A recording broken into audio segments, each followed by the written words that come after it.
Nederoverembeek ou la fureur de construire. Le projet du chemin vert 133 logements avance vite. De nouvelles constructions qui poursuivent la mutation de cette commune du nord de Bruxelles. Une transformation observée par Quentin, François et Yves, 3 générations de Mbécois.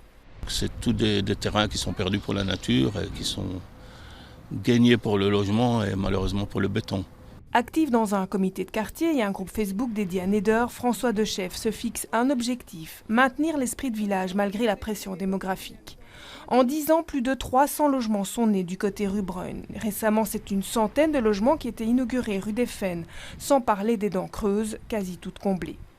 Aux heures de pointe, maintenant, on sent vraiment qu'il y a beaucoup plus d'habitants et que les bus sont saturés. Au niveau stationnement aussi, on a beaucoup de difficultés dans certaines rues. Parce qu'il y a de plus en plus d'habitants, de plus en plus de voitures et de moins en moins de places. Selon les dernières estimations, dans les 15 prochaines années, la population va augmenter de 24%, le nombre d'élèves de 32% et de travailleurs de 36%. Une analyse présentée pour convaincre les habitants de l'intérêt de la construction d'une ligne de tram.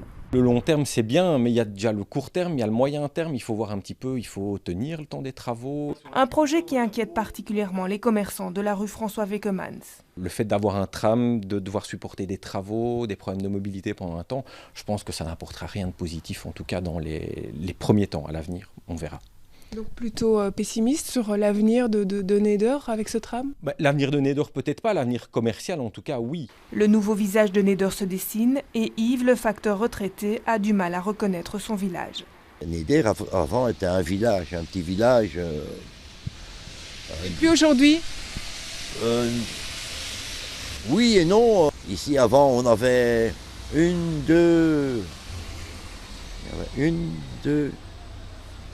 3 boucheries, rien que dans ce taxi.